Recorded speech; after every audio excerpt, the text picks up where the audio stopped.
This episode of the Bayou Dragons podcast is proudly brought to you by Dragon Industrial Wrap. Fierce. Ready for any project, no matter how big or how small. Dragon Industrial Wrap. We are live now. We are live on our biggest episode yet, episode 50, halfway to 100. I don't know if that's like a decade or whatever you call 100 years. I'm too young for that, but here we are, the Bayou Dragons, me, Mitch, Ryan Warhola, and special, very special guest, Sarge. He is the skeeter defeater. He's the goat of making rods, and we're going to get into all of that. And I'm now a friend, Sarge. Well, I just want to say thank y'all so much for having me here. This is really, really cool. So this is like only the second time I've ever done anything like this. And it's the first time where I've actually gotten to do it. First time of two, right? First time I've gotten to do it with a in studio kind of situation where we're all together. So this is really fun. Hell yeah, man. Yeah. It's going to be good. We have a lot of good conversation to come. Had a great dinner, per usual. We always try to cook before our podcast. So, like, it's either like steaks or, it's snapper throats or it's, something usually exquisite. Well, it was delicious. Thank you. Thank you. You did a great job on those steaks, per usual. And I'm ready to hop into this episode, man. Mr. Sarge makes custom rods for the saltwater and the freshwater fishermen. So, Mr. Sarge, you want to kind of talk about how you got into that? Like, what made you say, I want to start making some custom rods for a living? Thank you for asking that. That's it certainly is one that I enjoy talking about because it wasn't something that was deliberate. It was certainly something that came about through helping a couple of friends who actually were purchasing a fishing rod company who I was a customer of, and through that endeavor of being a middleman, then became involved in helping them with the business, and then from that experience, the break-off point from there was the opportunity for Sarge Customs to get started. So that's kind of how the journey led me to that spot where here I am. I'm gonna decide, and this is my life do-over. Is Sarge Custom Rod. So it was my life do-over, and I was totally scared to death and starting this business. And it's been so rewarding every step of the way ever since. Whenever you make a commitment, when you make a commitment and conviction to move in a certain direction, God kind of takes your hand and leads the way from there. So it's been a glorious ride, and I really feel like I'm just getting started. And it wasn't a new industry for you, though, too, right? You were always in this kind of industry and space, but you just took it upon yourself to say, hey, I can put out a product that I think is superior, and I'm going to go ahead and do it. That's pretty much it. Through the time in my life to where this path started going. I mean, I've always been involved in the outdoors, period. But to turn that aspect of my life and passion of my life into a business was a transition that didn't come. It didn't come lightly. I was really super scared, but I was confident that I could do it. I was scared because it was unknown. But I was really confident in my ability to do it, and fortunately, I've had a lot of wonderful experiences with customers, and a lot of my customers end up becoming friends with. You start to interact with people on that level, and they depend on you, and through those relationships, you end up becoming friends. Absolutely. I mean, Ryan, I wouldn't have. We wouldn't have known each other, but if it wasn't for fishing. No, absolutely no. Yeah, that's what I was getting at. I mean, we knew each other prior to Sarge Customs, way back when was it Sportsman's Warehouse? Yeah, way back when. Yeah, you just happened to end up going fishing with me because of a vendor.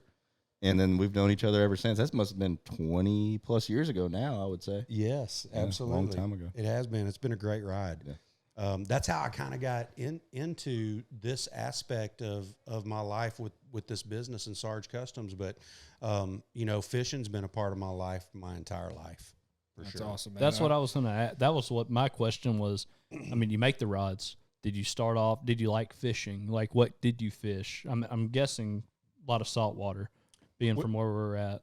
Well, I grew up in East Houston, so I was pond hopping a lot. Whenever I was really young, and it didn't matter if what season it was. I was always involved in athletics. So whether it was soccer or baseball or basketball, there was always other things that I was doing.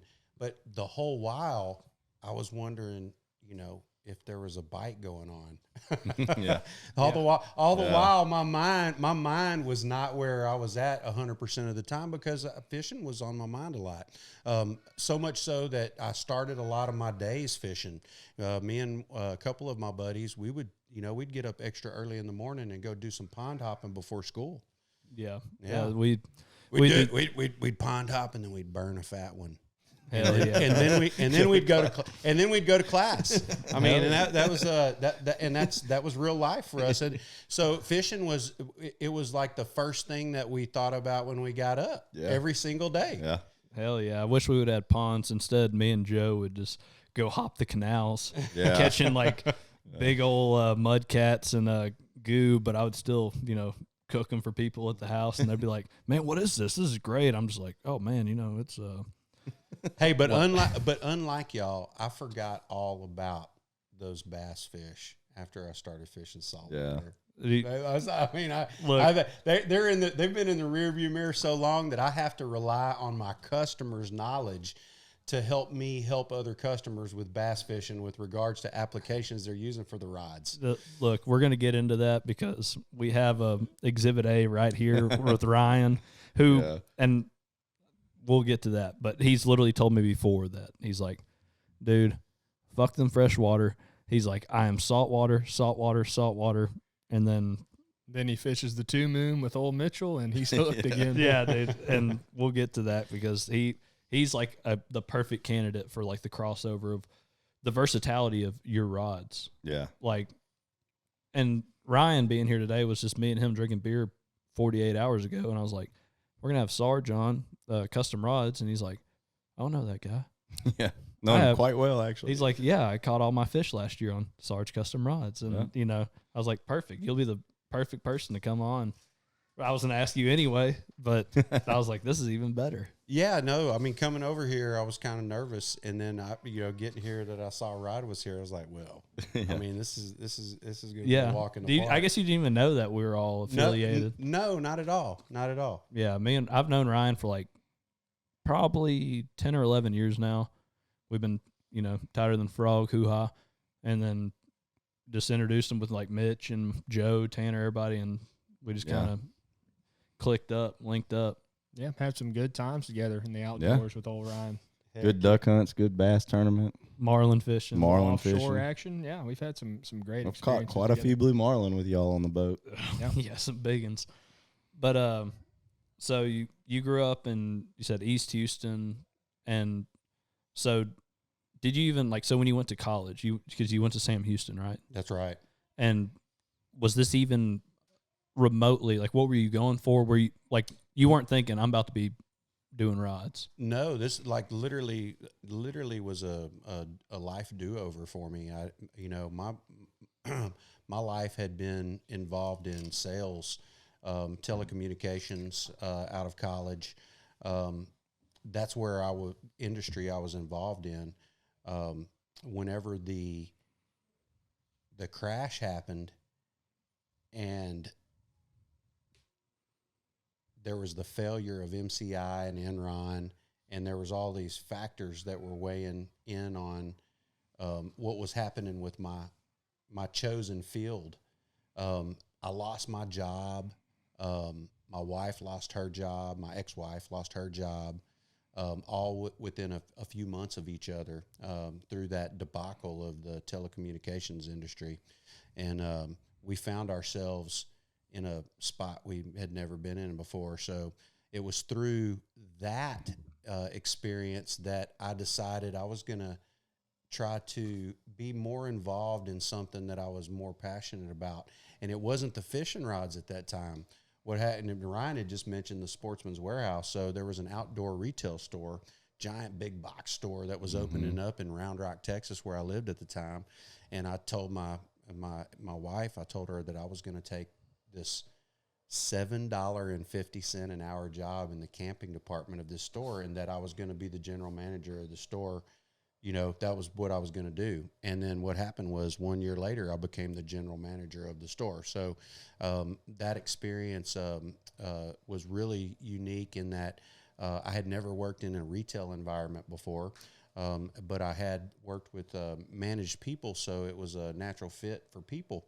And then it was through the Sportsman's Warehouse experience in those years of managing that box that I met the friends that I subsequently ended up going to church with as well, and who were the ones that purchased the fishing rod company that I then became involved in.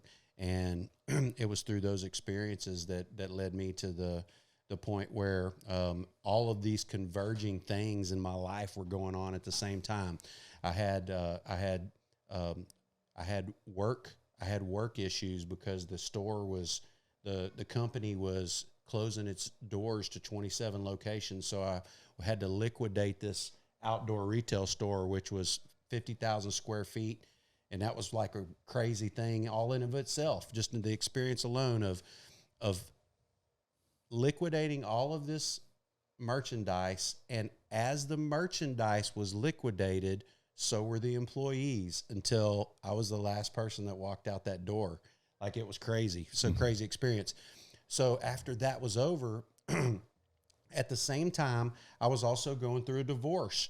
So I had all of these convergent things going on in my life. And from those, it was a friend who was also a customer. Like I told y'all before, a lot of times, you know, through the customer experience, I, you know, would develop friendships. And that seems to happen quite a lot. And I really, really love that about what I do. And it was that friend that was like, hey, man, why don't you do this? Why don't you do like Sarge rides, you know? And I was like, I've never really considered that before, you know? I was really being loyal to the process and situation I was in with the other endeavor. But it came to a point where I had to make a choice. And so it was a very tough, it was a tough time. I made a very tough decision to remove myself physically from my family in order to start this company. And once I made that commitment, a lot of other things in my life started falling into place, you know. And so here we are, 12 years later. So June of this year, Sarge Custom Rods will be 12 years old. And I'm sitting in here doing a pod, like my second pod, like it's like really cool. Yeah. Like it's just like I'm doing my second podcast. I'm in here we're fixing to be 12 years old, you know, and the ride feels like it's really just getting started. Yeah. So it's really cool to be here, and the dinner was great. And the whiskey's tasting pretty good too. I have to say. Do you know what it tastes like? It tastes like another one. I believe that's one more. It tastes like another one. That's exactly right. But dude, that's awesome. So to get to where you were, you've had, and everybody goes through it. Everybody has, you know, these stages of life that they had to triumph to be better. But like, what helped you was like the situation that you got to where you're owning a business and dealing with people and stuff, like Sportsman's Warehouse. Sportsman Warehouse. Well, I remember that. Is that not a thing anymore? It's up north. It's up north. I don't know if there's anyone in Texas anymore or not. None in Texas, but I believe that they ended up getting purchased by Bass Pro Shops. Oh, okay. Yeah. But all these little seeds that you had to, you know, overcome kind of rooted, you know, how you would end up running, you know, your business now. All of these experiences, you're absolutely right. So every experience that I've had professionally certainly has led me to being able to succeed in ways with Sarge Custom Rods that have just been experiences that I've leaned on from all of the other professional endeavors that I've had, those perspectives certainly help in being involved in that retail environment. Now being on a manufacturing side of business, and understanding what the retail environment needs, it certainly helps me connect with those business owners that own the tackle shops that sell my products as well. Yeah.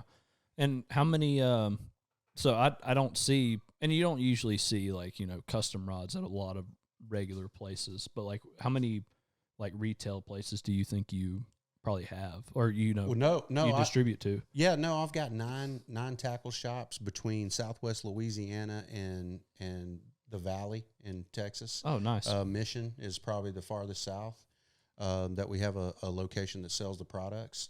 Those retail locations are specialized tackle shops. Yeah. And they certainly carry a lot of the things that you can't find in some of the bigger box outdoor retail stores. Well, that's what and I love finding tackle shops like that where it's like, okay, you have this instead of just having, and not bashing it by no means, but it's like you go to anywhere, you'll find you a loose speed spool with the speed stick and stuff like that. That's at like every tackle shop. I feel like you have to go to like the specialty tackle shops anyway to find the bait you want, because if you go to like the big stores, you're not going to find it. They sell out or they just don't carry it.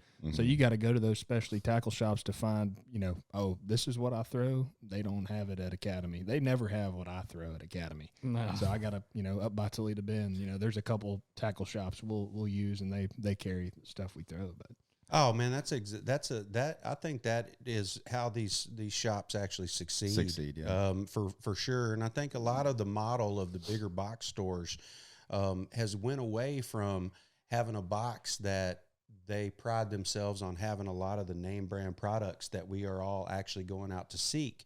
And over the years, what they have done is change their model to where they're producing all of those products under their own names. And it doesn't matter which box it is. So we just mentioned Academy. So all of the different aspects of the different departments within their store have their own branded product in those departments. And it doesn't matter if it's the shoe department. It doesn't matter if it's the clothing. They got the BCG and the Magellan. All of that's their own stuff. In the fishing department, all the H2O products. Yeah, H2O Express. So essentially what they've done is they've patterned their product set after name brand products. And so they want to reach more people selling their own goods. And then essentially what that has done is created an effect where the real outdoors guys seeking the name brand products don't go shop in those stores anymore. And if they do, they're like kind of like what you're talking about. You're just hoping that they may have what you're going in there. Yeah, and a lot of the times, like it's on the way to the lake. I'll drop in. Oh, they don't have it. So I'm going to my tackle shop up at the lake and getting what I need.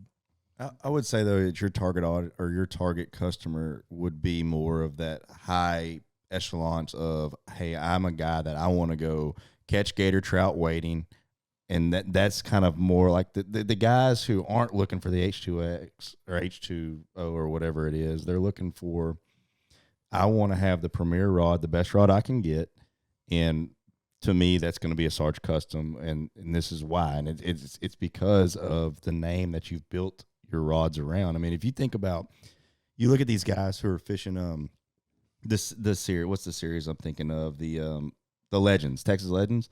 I bet you 60% of those guys are probably fishing a Sarge rod because of the lure that you've put around that. You haven't even put it around. Your customers have based your product around. Like when I think about wade fishing or saltwater fishing in Texas, I think of Sarge rods when I think about a fishing rod. And that's just because I've been around it so much that those guys that I know that are very, very serious about it, they're fishing a Sarge. Yeah, you know what I'm saying? What I'm trying to. And I know I love that. It's because of the tool that it is. Yeah, it really is a great tool. Everybody loves their rods, and there's so many different options that I have. So there's 17 different rod models that I have right now, from 6 foot 2 inches to 8 feet. So it really covers a lot of bases for a lot of different anglers' needs. whether it's saltwater like Ryan's referring to, or whether it's freshwater. And then there's other stuff that I learned from the fishermen that are using the rods all the time. It never ceases to amaze me, some of the things that they're using the rods for. And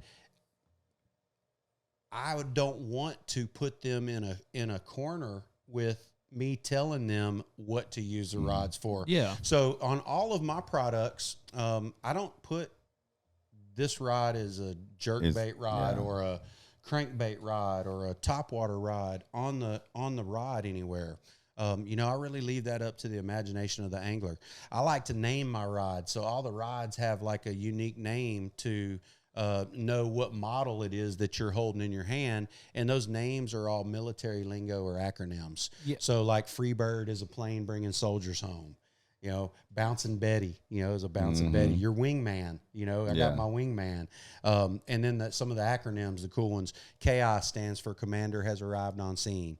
Probably the coolest name I've got, and the most popular one, is Bohica. Stands for bend over, here it comes again. Yeah.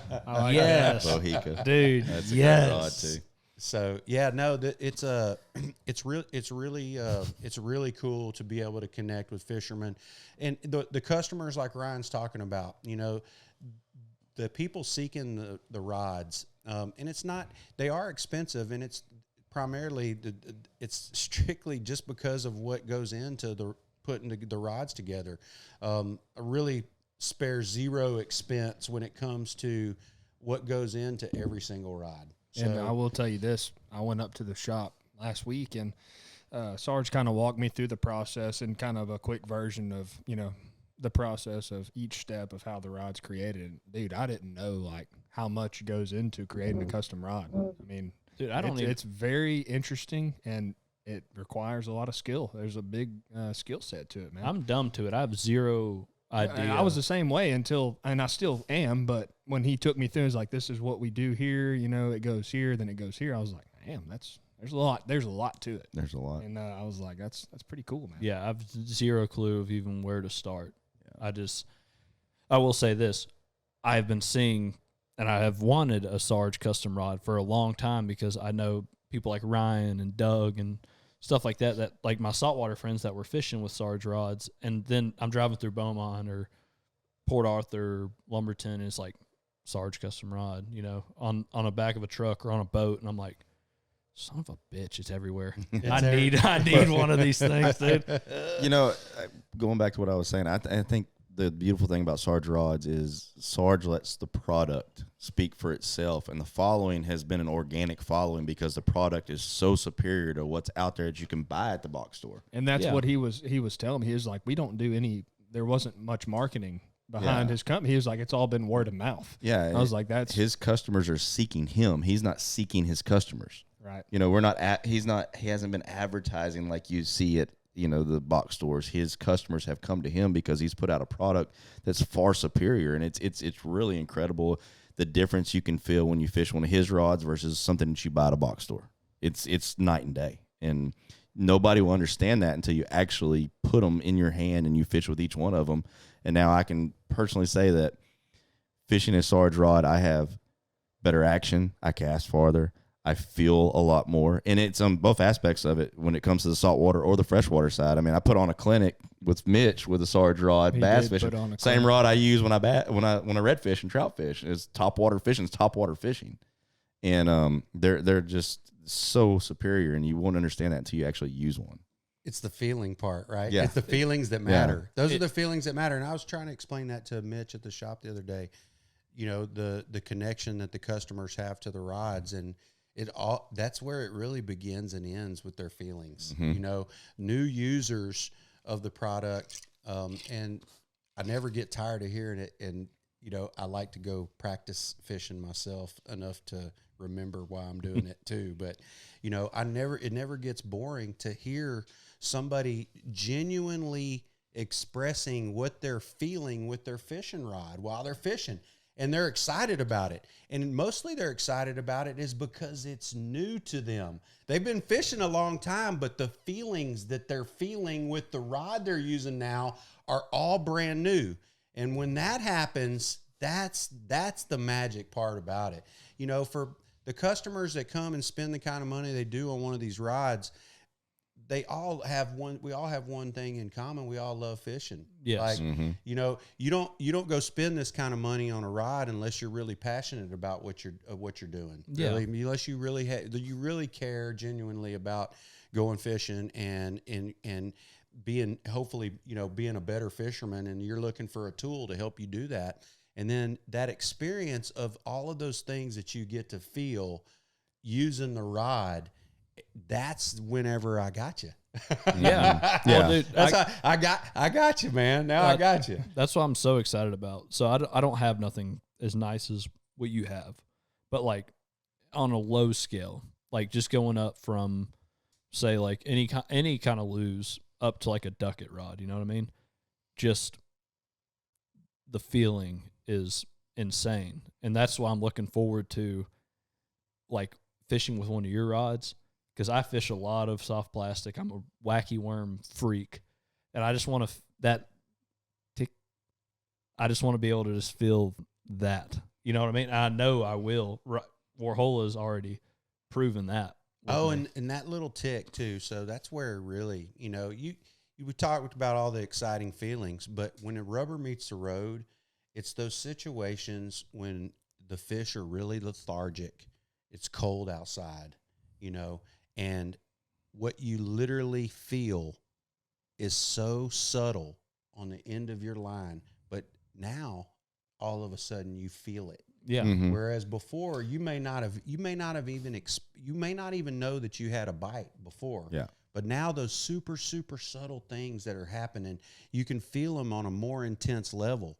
So it really helps you. It helps you be more dialed in to what's going on at the end of your rod. I think the big thing that I notice fishing a custom rod like Sarge versus an out of the box rod or box store rod or whatnot is when you feel that tick that we're talking about. For me, with your rods, I feel it in my hand. I don't feel the tip of my rod going. I feel it like in my hand. I feel that. That's what you want. You know what I'm saying? You like, want that. It's here. It's not. I'm not seeing it and maybe feeling it. I'm actually feeling it in here. I don't know how to. No, I know exactly what you're saying. I haven't fished with a rod like that yet. Not yet. But like, just like I was saying, like you go from like a $60 like, you know, store-bought rod. Like the other day I bought this little rod and reel combo that I was just like, man, this, you know, it felt good in the store. I went out and I was fishing, and I ended up hooking like 2 or 3 bass way too deep, and I was like, I am not feeling that initial bite. So I swapped back to the most expensive, you know, setup I have, and I was like, oh, it's a real soft bite today. And automatically I started catching more fish pretty quickly because I was actually feeling these little ticks. That's why I'm super excited about using this rod, because I want to feel that the base of my hand just go, Back live. Is it red? Yeah, it is red. I can't even remember sometimes what color it's supposed to be. Can't figure out Starts why off- my mic wants to fall all the time. But we'll figure it out. We need new shit. We need new shit. Like, this is episode 50 with the same stuff. Shit's worn out. Well, yeah, this podcast equipment is made probably like 6,000 miles around, like Oh yeah, around the world. at least It's 6,000 been miles. offshore, hasn't it? Did we bring it offshore? No. Oh, we didn't. And we've been talking about it. We need to do it offshore. Like, dude, doing it on the Viking, dude, I'll do it on the goddamn Contender. I don't care. What a treat. Dude, that would be. I don't know if I have enough power or internet for the Contender though, my friend. Well, we'd have to bring There's no Elon Musk on the Contender. Yeah, no, there's not no. But they, like Justin Jenkins and them, have like those new electric Generator deal? generator deals that are like silent. Oh, is it the battery power, like The a Dragonfly or whatever? Yeah. Yeah, Dude, those cool. things, and that would power this stuff easy. And I was talking to Justin Jenkins, I believe it was at the Rice Festival. He wanted to do a podcast in the duck blind. In the duck blind, in one of his big blinds, you know. We never did it, but in the future, that would be freaking That'd cool. be cool. Yeah, to and do like, that. but do it while we're hunting. Yeah, Yeah. like during a good solid Where you're morning like- hunt. like calling, just the whole experience. There goes 3 spoonbills and a scop. Welcome to Southeast Texas. Welcome to Southeast Texas. Do you do any hunting, Sarge? Oh yeah. I like to wing shoot. Do you? I'll get out there and duck hunt with y'all. Did you grow up doing that, or you just kind of picked it up as a? Oh yeah, man! Anahuac Wildlife Refuge, baby. Hey, dude, I was there. Tried and true. I was there. Tried and true. He's back in the days. I used to tell them. Sarge used to tell these guys that I could go to Middleton on a Saturday and be one of 2 boats in the entire Middleton track before duck hunting was cool. That's then exactly duck right. hunting got cool, and then now it sucks to hunt public because everybody wants to duck hunt. It was the deal. Like, so I can't say like we had a long stretch of not having like a unpopulated hunting season, but like from like 2008 to 2012, we were uncontended. We hunted wherever we wanted to. The only place we ever had like, a line for say like where people chose ponds was Central Unit at McFadden. If you went to Middleton, if you went to Anahuac, if you went to Mud Bayou, if you went anywhere, you might be the only boat, maybe like 2 or 3 other people that were like dick hard about it. But you had like Duck Dynasty come out like in like 2013 or 14 or whatever. I think it was like right at the end of our high school career because we kind of saw we were there before all the Duck Dynasty and really the social media era started popping off. So we got to see the before, and then once that the Duck Dynasty got popular, social media, you could see, man, the population of duck hunters started just fluctuating. There was just more and more people and doing it. It's a double-edged sword for us because at this point now it doesn't matter, but like we use social media to promote our business, that's what we do. But before we did that, I was like, man, fuck social media, dude, because they're ruining duck hunting because they're bringing in so many people. But I mean, it's a good and bad thing, because you want to convenience wise, I don't want to have to get up at midnight, 1 o'clock in the morning to get out to the refuge, but that's what it's come to now. Yeah, if you're hunting publicly. I think Southeast Texas used to be. I mean, let's. It's always been really the hidden gem in Texas. A lot of people that live here have enjoyed this land, right? Like, but now there's more of a focus on the fruits of what we have here in Southeast Texas, whether it's duck hunting, whether it's saltwater fishing, whether it's freshwater fishing. We are really more now of a destination than we've ever been. Absolutely, and especially on trout fishing in Sabine Lake, because I remember it was nothing to catch a 4 or 5 pounder. Nothing. Like it was a daily occurrence, and now if you catch a 4 or 5 pounder, it's like, oh my gosh. I tell you what, when I first found Sabine Lake, Ryan, back in the mid 90s, I was just thinking that I was becoming a fisherman, but the success that we had on Sabine Lake, almost like without even trying, made me feel like the best fisherman in the world. I remember a day, and I guarantee if you go up Tony Viator right now and goes, remember that day you and Ryan caught all those trout, he'll know exactly what day we're talking about. Tony Viator and I, Sabine Lake, probably, this was early to mid 2000s. So 2005, 6, somewhere in there. We caught in one day, just me and him in the boat, we caught 12 trout over 27 inches. And it was just boom, boom, boom, boom, boom. We didn't even have boga grip back then, so I don't even know what that weighed. Yeah.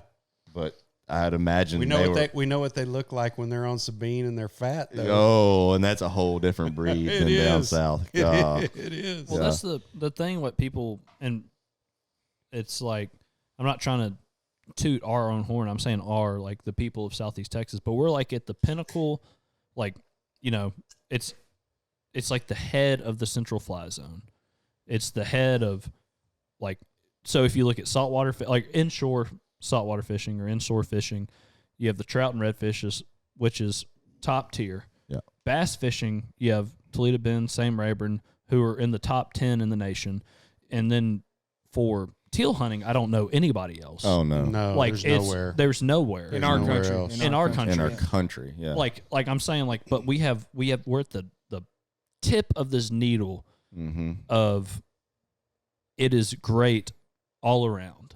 Yeah, It might not be. I'm just saying, on an average, it's one it's of the best. habitat, man. And like Sarge was saying, we know what a Sabine trout looks like.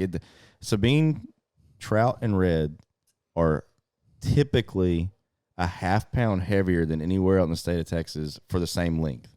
So a 27-inch trout in Sabine Lake area is going to be a half pound heavier than a 27-inch trout in Galveston Bay South. And that's just bar none. There's just, I don't know why. Period. I don't understand it, but it is absolute. That is 100% the truth. It's probably they're mutant with all our refineries. I think it's the shad and the Potentially, the but I think Ryan's hitting on it right here. This habitat here, and life begins in this marsh. You know, a lot of the duck hunting that y'all are talking about that's gained popularity right here at home really is you know, a lot of people were passing us by as they were going on their way to Louisiana, Yeah. right? So the reality is that habitat is our habitat too. Southwest Louisiana and Southeast Texas are no different. No. Or 45 we minutes just- down the but road. we would get passed over, so people would go to quote unquote Louisiana to go have that experience. Calcasieu and beyond. And it's not like that now. It's not like that at all. Now we're more of a destination than we've ever been. I used to before I moved behind the high school here in Hampshire, I had a house on 73, and I would get a kick out of how many boats would pass my house in the morning going to Sabine Lake from Houston and beyond, I'm sure. But it would just be boat. If you were between about an hour before daylight to about an hour after daylight, if you sat on my front porch and drank coffee, it was a boat show. You could see every brand of boat you ever wanted to going east. Coming out of Houston. And then at about 4 o'clock in the afternoon, I could sit on my front porch and watch them going back west. They're either fishing Sabine Lake or they're going to like Rayburn. No, they were. If they're on 73, they were going to Sabine Lake or Calcasieu. That was it. Yeah. Yeah. But I'm just saying. Oh yeah, no, yeah. You have to head east. You have to head east exactly to go get on them, and we're just right there at that perfect little, you know. So we went on a little tangent here after the break, but Oh no, it's fine. And that's fine. You know, going east is fine. The sun's in your rearview mirror when it's going down, baby. You know. That's right, dude. exactly.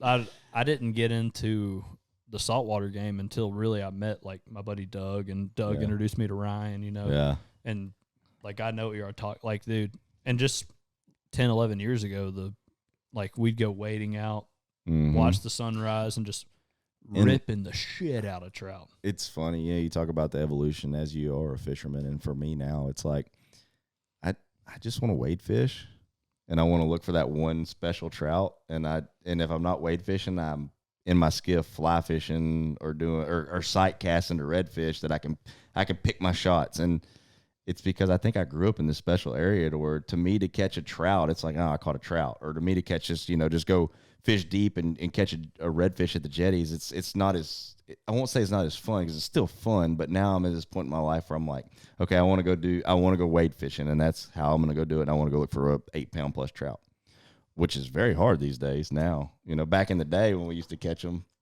it wasn't that hard of a thing. Sabine Lake made me the fisherman that I am today. Believe me, I've had many of glorious days on Sabine that it really does make you feel like you're doing something right. You know, I mean, the fishing is so great for so many years that it was very hard to go and get humbled. You know, and to transition from that to in recent years with all of the fresh water that we've had to come full circle and to then start to question everything about your fishing life. When you go fishing, you know, you're like, exactly. Wait a minute, man, this ain't right. And it's not just saltwater. Like, so like in 2012 or something like that, Toledo Bend, which is the lake I grew up on, like bass fishing, it was like rated the #1 bass fishing lake in the nation. And it was like, I grew up going out and I'm always catching fish. Like, that was not a problem. It didn't have to be big fish. It was just catching fish. I'm going to rip their ass. And then we had a lull. It became kind of popular. Like the Elite Series became popular. MLF became popular. Like all these like bass fishing shows where like people are like, oh, I can do that, or I want to go do that. That looks fun. And you have these people coming out and hammering, just like the saltwater game. Y'all have a little bit more like, you know, we had a lot of rain and shit the last, you know, couple of years and shit. So that messes y'all up. But for us, like the freshwater game, it was people. And they come out, we're still rolling, hammering it. And like it just now, like this year, I think it's rated like number 3 again because it's coming back. The pros came out, and I think Sabine's going to come back. It will. I think so. It will. Everything does a full circle. It's literally like evolution, like you were saying. When I say come back, I mean the size. Yeah, no, they're coming. Yeah, they're coming. We're starting to see the improvement happening. You know, But- Mother Nature needs a little time to It get just- it right. You know, the habitat portion for the saltwater aspect of this conversation, the habitat portion is the biggest factor that is really kind of not talked about as much with regards. You know, we sit here and shoot off about the fresh water, but that fresh water also kills the oysters. So there's a large habitat of oysters in Sabine Lake that are in recovery mode right now, and just starting to grow back again. Yeah. And that's a hugely important factor in the positive aspects of the things that we're seeing with regards to the population of the trout. Yeah, and yes, that's so. Like y'all have the freshwater, and then like you have Toledo and Rayburn that are the humans. For us, like you know, y'all fish the oyster banks and shit like that. We have people spraying all the grass. I was about to say, wasn't a grass kill off or something? The reason? Yeah. Like 8 years ago, 9 years ago, dude, Toledo used to be the most beautiful flush. You have lilies, you have hydrilla beds, you have hay grass, you have all this stuff, and they come out and they're like, well. Habitat. They spray this chemical and they come and release a bunch of grass carp, destroy everything. I'm talking Toledo Bend didn't have a blade of grass for like a 3-year span. I'm talking you go anywhere on the lake, it's like, what are you doing? You're not helping the fish at all. Like, yeah, it looks a little bit prettier that there's not like, you know, all this grass in front of your boat slip, but you're fucking up the wildlife. It really took aspect. a toll on a lot of our good fishing spots. I mean, as a bass fisherman, we're seeking out grass and, you know, those grassy areas. And my top 5 spots that I always went to, there's no grass there anymore. And I went there because of the grass. Right. Yeah, the fish were in the grass, and now there's no grass. And this is almost like 8 or 9 years in after they did all this. It's still hindered. It's just now coming back. Those carp are going to almost make it impossible for it to really replenish itself in the way that it was before. Yeah.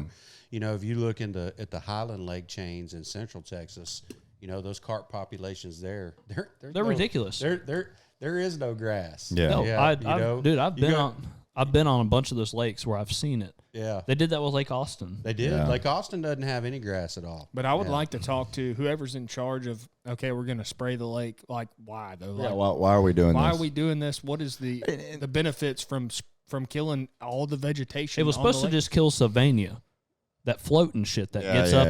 Yeah. But it didn't. It killed everything. So, I guess also, why are we putting a species that's non-native into the lake as well, right? I mean, why are we putting these Asian grass carp in these lakes? Well, what's the why? And so what their deal was, like with Toledo, they brought in like, just say, this ain't like the number, I don't know this, but they're like, we're going to bring in 1,000 grass carp. They're going to eat the grass that they eat, and they're going to die. Okay, you can't stop something from having sex. You can't. I will tell you that Mother Nature. They multiplied by quadruple the amount of numbers, and now they're everywhere. Yeah, and now they're everywhere. Like the grass is coming back up because they stopped spraying, but like you're saying, there's certain spots that there's grass carp there. Yeah. You will not get grass. It's just it's doomed. So no, the habitat certainly has played a huge role. You know, I mean, it really has. We're starting to see some of it come back now in the salt water, and as it comes back, so are the fish. Yeah. And for us, I guess it wasn't so much. It was Mother Nature. It was hurricanes. It wasn't Ike. You know, was the big tidal surge one, that didn't really hurt us. It was the big rain events that we had. Harvey, Imelda. Harvey and Imelda.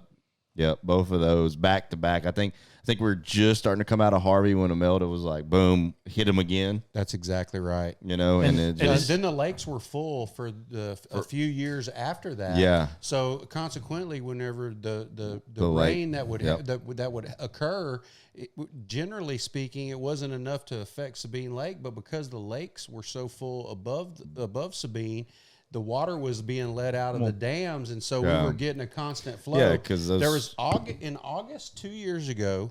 In August 2 years ago, you could catch bass and redfish on the Louisiana shoreline of Sabine Lake. Yep. You can catch in the summer, in the middle of the summer. Yes. No, because Toledo drains into Sabine. The Sabine River goes all the way to the Toledo south. and Rayburn. Think Yeah, about both Sabine. of You them. have Natchez and Sabine The River. Natchez and Boom. the Sabine coming together. And you think about those two storms we were talking about. Not only did it rain there at Sabine Lake, but it also worked its way up both those lakes and filled everything up there and the Up floodplains and north of it. So you had a delayed reaction because you filled the lake up with fresh water twice, and then both times that rain event moved its direction that way. So not only did the lakes above it get filled up, that the rivers pour into Sabine Lake, but as well as the floodplains above that in Louisiana, Arkansas above that, you know. So you had a delayed reaction. You had this big rain event. Just as you're starting to recover, oh, we're above pool level. We've got to release. Here comes more fresh water. And that's why all the oysters got. And It's got one place to go. Yeah. Like there's no the end spot for it is the same place. And I would venture to say, and I'm no biologist by any means, but I know how freshwater and saltwater work. The only oysters on Sabine Lake that actually lived through those events were probably in 15-plus foot of water in the lower end of the lake by the causeway. Everything that we saw in the shallower side of Sabine Lake, and Sabine Lake's not a shallow lake at all by any means. It's, you know, I think mean depth of Sabine Lake 6 foot. It's fairly deep for a inland coastal lake, but that's still you get a big freshwater flush. It's killed all those shallower oysters. and between Harvey and Imelda, and I could be wrong, but like Harvey and Imelda didn't even hit the lakes as hard as like you had, like you were saying a minute ago, the fresh water we had like in between. They're like in between those. I watched the lake get at the highest 13 foot above pool. Yeah. Like they were worried that the dam was going to break. because the dam never stopped working. Yeah. Right? Like, I mean, the water, like they had to keep it open. Yeah. They were still For filling months. The lake was still over the stages it needed to be, and it was still getting more rain. And daily they're letting as much water out as they can. But there's As only they so can. much they can let out, so it's such a delay. It is. as it works, and it has to travel a couple, 100 and something miles. It does. down each river. So And so the lake, seemingly in times where we thought the rain was finally subsiding, Yeah. the conditions in the lake never changed. I really think, and I wasn't really into the saltwater game then, but like I would imagine like some of the last years that the like Sabine Lake was like probably like what y'all were talking about was like 2011 maybe 12, because we had a huge drought up at the lakes. Like the lakes were all the dam. If the dam would opened up, fresh water would even made it to Sabine. It was that low. Like I was hunting on islands out in the middle of the lake, duck hunting, because it's like 18 foot low. yeah, That's when the cycle comes back for Sabine, is those drought years. That's what we're starting to see now. yeah, we had that drought. Now We're starting to see that now. We're starting to see the fish are starting to make their ways up the rivers. You know, when you start hearing reports of people catching fish, you know, up by I-10 bridge, and both rivers, whether it's Natchez or Sabine, when you start seeing that saltwater species that are up that far, that means that good salt water is getting where it needs to be for the lake to be healthy. Yeah. But there's a fine line too. You have to have that right amount of fresh water coming down to make those algae blooms for your what we call them pogies, but your shad. That's my favorite time, when the presence of shad starts to show itself on the lake. You know, I think that's probably the denominator of bait that we have an abundance of here on our section of coast. that other sections of coast don't have, that may lead to the heavier fatness Yeah. factor that Ryan's talking about. You know, they may not get as long as some of those trout in the hypersalinity of the Laguna Madre, but our fish get so fat, Yeah. fat. Yeah. They get so That, fat. and I think we have a great shrimp nursery. A Oh, big man. time shrimp nursery. Oh, I mean, yeah. if you think about it and you fish all over the coast, how many places have you ever seen this bunch of shrimp popping with fish underneath them? Maybe The upper coast is the only place. upper coast. Yeah, That's you it. don't see that down south. You don't. You know. You don't get them. They're not there. They're Oh. just not there. There's that matter of fact. That's not even a part of their diet. You Mm-mm. know, It's they're all finfish diet in that piggy Laguna perch, Madre. croaker, ballyhoo, Yeah. mullet. Absolutely, think and that's you know, that probably also leads to why some of our fish can't get to some of the links that those can down there, is because of all these other the bait that we have on our upper coast. The food chain becomes different. Yeah. So we have a lot of other predators that are eating trout. Yeah. Where trout is more at the top of the food Chain down food south, chain down yeah. south in the Laguna Madre. So they have a greater chance to live a little bit longer down there than they do down here, or do they do up here on the upper coast. Damn. I mean, we got a lot of sharks up here, man. Listen to us. We sound like some fucking Yeah. biologists. I'll tell you that. Yeah. We're over here covering every. We have brackish, we have salt, we have fresh. We have every different water we've been Yeah. covering, dude. So we went way out there, but you want to reel back into Sarge rods before we move on to the next segment? Well, before we do that, Ryan, I know you've been talking all this saltwater game, Sarge. So, like, I've been fishing with Ryan now for like 11 years, and for a good most of the time we've been friends, he's been like, I don't even know why you even cast that a bass. You're an idiot, you know, all this shit. And I'm like, it's just, it's different, you know, it's just different. It's a whole different animal. Like, I love red fishing. I love trout fishing. I love, like, you don't know how much I appreciate being able to go offshore with Ryan and doing all this stuff. But I was like, it's just, bass fishing it's different. It's a lot. I do it all. It's just more finesse. So, I'm saying, Yeah. So this is what's different about what we're doing right here. And then the podcast I did before, these guys are in, one of the guys and his wife live in Wisconsin, and the other guy lives in Iowa. And they're bass fishermen, but they're fans of bass fishing, like truly fans. So they're really into all of the anglers, you know, Yeah. Bassmasters. you know, and, like they're really into all of that. So it was really a unique experience, because here at home, I don't experience that, you know, like what we're doing right here. We're all talking about our personal experiences. You know what I Yeah. mean? Yeah. Not necessarily what we're fans of with regards to the fishermen that we know. Yeah. You know, that do what we love to do too. It's that we're sharing more of our own personal experiences, and with them, not only did they have their personal experiences, but they were like, had this fandom of the bass Yeah. fishing that I guess I don't realize is truly out there. Yeah. You know? It's I there. mean, and I don't realize it because here at home we're always communicating with each other about our own personal experiences. So we don't really have that here in our little section of coast. I don't believe that it exists, or at least if it does, I don't come in contact with it. Yeah. To answer your, like, to touch on that, yes, most of our fans, and I'm saying fans, like, people that follow us, people that buy our stuff, I would say 85% aren't from here. Because, like you're saying, we all do this. It's all personal experience stuff. The people that like us and stuff are people that live vicariously through us. They don't get the chance to go saltwater fishing. They don't get the chance to go freshwater fishing. They don't get duck hunting. They don't get to shoot deer. So they're like, that looks so fun. That looks cool. These guys are doing it right. They follow us. They buy our stuff. So, yes. See, and I don't even look.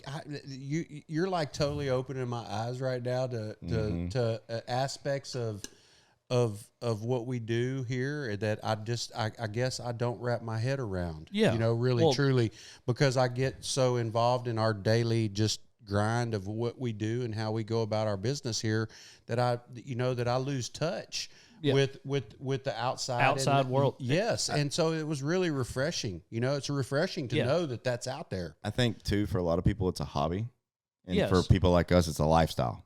Yes. I mean, this is what Yeah. this is what we live and breathe and want to do every day, and that's what we grew up doing. This is what this is instilled in us, and a lot of people come into it and they weren't raised that way, so it becomes a hobby for them. So they lean on us. They lean on us. They gravitate to people that really grew up in that lifestyle. And that's I'm saying we take this shit for granted, but like there's a lot of people that don't get that. They might get one of all those worlds. Yeah. We get the best of multiple or some of the best of multiple. So, I try not to take it for granted as much, and then keep my, like I was telling you, I sent a package out today to England and Germany. Like, I don't know what the fuck they do over there, but you know what? They like the Bayou Dragons, and they could be living vicariously through us. They might have found something that we did interesting. Like they might have saw the marlin fishing video. Yeah. Like I still get video. Like today, there's a video from 2 years ago on our Instagram that randomly just popped back up, and we got 20,000 likes on it. And I was like, God, that's old. But it just randomly kind of circulated back in. Yeah. And I was like, oh, that's cool. Yeah, that's awesome. That, I don't know who. You can't really see who's looking at this and what's what. But yeah, it's pop. Somebody's liking it. Yeah. A couple of people are liking it. It's awesome. So, but what I was saying, Ryan thought he was just a saltwater fisherman. Basically, he's a fisherman. He's a fisherman, and that's what I'll tell you firsthand. That fellow there is he's just an angler. Look, Mitchell contacted me. We're gonna make this a long story short. We'll resume this in the last segment, but we'll get into it. But yes, me and Ryan fished a tournament last year, and I'd like to go dive into it a little more on the next segment for sure.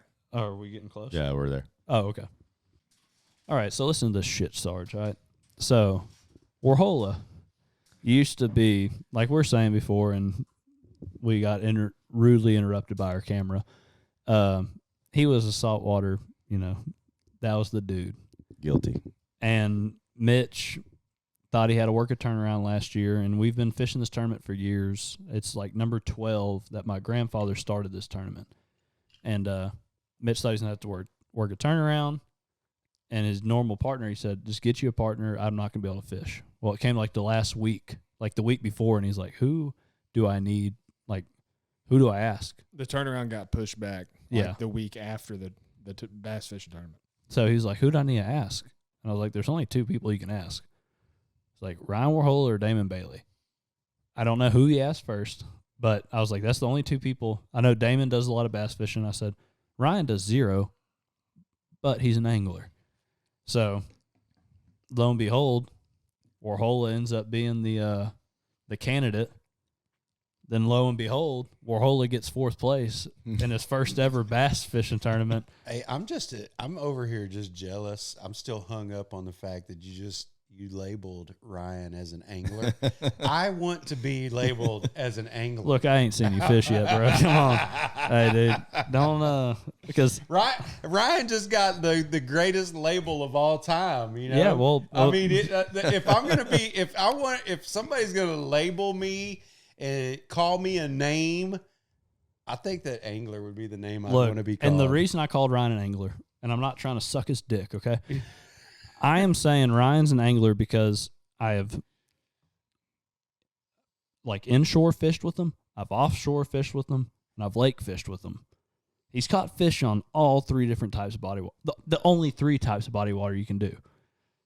So he can catch fish wherever he's at. The dude's fishy. That's why, yeah, he smells like a fish. That's why I said he's an angler. And I'm not saying I'm like Ryan, but I've done all three of them. So I'm like, if you've done all of them, I just haven't seen you fish, Sarge. I don't know. You could be an angler. He could be an angler. He makes the tool, but can he use the tool? I don't have to be an angler really at all. Now that you've labeled Ryan as an angler and Ryan is a self-declared Sarge custom rod user, then it's a win. It's a win-win. Look, and I will say this, Sarge. I will say this. I have seen your fish catch redfish. I've seen your fish catch trout. And I've seen the son of a bitch catch bass. So the only thing I haven't seen it catch is marlin. Yeah. Right? So if It'll make a 130. Hey, Yeah. yellow, it has registered some yellowfin tuna. Yeah. I guarantee it has. Oh, no doubt. Even on so I've got one of my customers who took his little 6'6" rod, little medium light fast action rod that we trout fish with, and he took it to Costa Rica, and he caught some 30-pound class yellowfin tuna. Nice. On it. That's awesome, dude. That's Yeah. cool.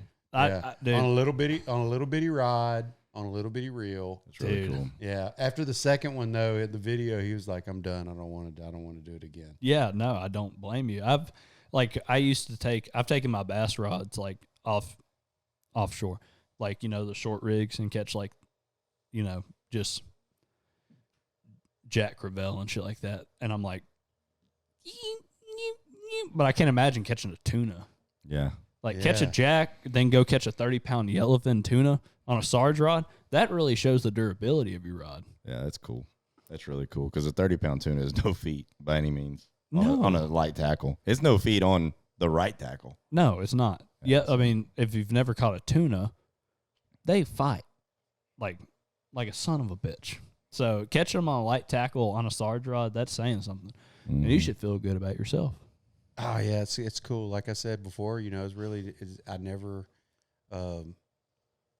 like to put the rods in a box, right? The customers, you know, the imagination of the angler never ceases to amaze me. I would have never taken that rod out there to do that, but he did. Yeah, you know? no, I do. Just because he wanted to see. And I like that. Because like we were saying earlier, a lot of people label their rods a certain way, and I like that you just leave it open. It's imagination, you know? Never underestimate the imagination of the angler, especially one that you actually call an angler. Yeah, yeah. You know, That's me. I'm here. I'm the angler. All of his I am were- the angler. All of his were redfish and trout Yeah. rods, and he turned them into fresh water, and then he taught Mitchell a few things. He definitely taught me a thing or two because I'm stuck in my ways. You know, I always do the same thing. And here Ryan comes, hey, let's try this. Let's try this. And I had never fished that way before. And we catch fish because he recognizes, okay, there's bait here at this depth. They're feeding right now. We need to fish this. Okay, let's try it, you know, and it worked. So really opened my eyes to new things. And I told him earlier this evening, I was like, man, I threw that top water the other day when we were at the lake, and I ripped him. You know, the same one we were throwing for the tournament. And I was never a top water fisherman before Ryan. And, Well, look, now you're speaking my language, okay? Because as you just mentioned your hard-headedness, Mitch, I too have the same hard-headed problem. My hard-headedness is wrapped around those top waters. yeah. I want to catch them on top, okay? I mean, I can be having my ass handed to me by my fishing buddies, throwing a different lure, Right.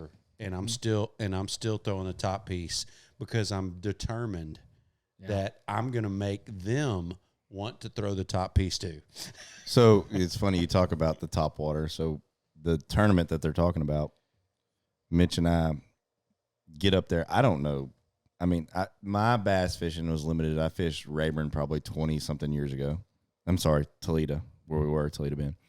And other than that, this is right before I met you. You actually did. yeah, fish. I actually did fish Toledo. Toledo. A friend of mine's grandma had a lake house, so we'd go up there in the summertime and hang out. And we were probably at the ski cove looking for girls, but we fished too as well, right? And a couple of high school kids, and that was. Other than that, it was like farm ponds and golf course ponds. I don't know much, but I knew when we pulled up that morning. So Mitch and I got up there Friday before the tournament. We fished maybe 2 hours. We caught maybe 3 fish or 4 fish. It wasn't like anything crazy. And we pulled up that morning, and it sounded like it was raining, but it was the shad spawn going on underneath the cypress trees. In my mind, when I saw that, it was like tie on a bone, one knocker spook, and go to work. I'm telling you right now, if there is a presence of shad in the salt water, I will, not that I'm not tying a topwater on anyway, but my confidence level in my ability to catch them on top goes up exponentially because if there's a presence of shad, you can stroke them on the surface. Well, let me tell you, there was a presence that morning. So this translates translated to the tournament morning. There was Yeah. a presence of shad that morning. I'm throwing my wacky worm up on the bank, flipping them trees, and Ryan seeing that presence, and he's like, "Hey man, I'm gonna throw this topwater spook." I'm like, "Man, that ain't gonna catch shit, throw it, I'm gonna rip mine, off the bank." This dude catches 3 of our keepers back to back to back, and I'm not talking dinks. I'm talking like 2.5, 3 plus pounders, and just boom, boom, boom. I'm like, holy shit, he's onto something. So I tie one on, and I don't know, we caught maybe one more, and then later on that morning, there's a point. Here comes another little shad spawn. He's like, "Man, I'm gonna throw that topwater again." There he goes again. Boom, boom, boom. Starts ripping them again. I'm like, all right, man. You can learn a thing or two, and that's what I like about bass fishing. You're stuck in your ways. I'm stuck in my ways, but when you fish with other people, you learn new things. Oh man, it's so true. I always tell my customers too, I would be such a better fisherman if I was more open-minded to doing the other things. Right. So I kind of pigeonhole myself a lot with my wanting to catch the fish on surface. But what Ryan showed y'all, that right there, that's a learned behavior from saltwater. Yes. That 100%. That is a saltwater behavior. The bait is not different from it's still a shad, but because that presence of shad showing itself like that, Ryan, it was just second nature for him to know that he needed to tie that topwater. That spook it was the same. I mean, he was like, "Oh, I know what that is. I know what that looks like. I know what to tie on." And it's exactly how it unfolded. The same bone one knocker spook that I've caught I don't know how many trout and reds on. Yes. The same one. Same exact lure. But the thing is, I rarely fish with people that throw topwater. So I was like, you're not going to catch shit, throw your topwater all you want, but he kicks my ass. And I'm like, okay. Well, see, that's the opposite. Okay, so that's generally the opposite. Now I fish a spook. That is what one of my go-tos early morning. I'm like, I'm throwing a spook, and I rip their ass, It's on now. Yeah. But the thing is, the fresh, saltwater, he got that from saltwater, but when Ryan takes me fishing saltwater, I'm like, oh, this is exactly the same thing. I see this happening. Oh, I'm going to throw this right here, I've gone on multiple, pre-fishing for when Ryan was fishing, the Redfish Cup and shit like that. I go pre-fishing with them, and it's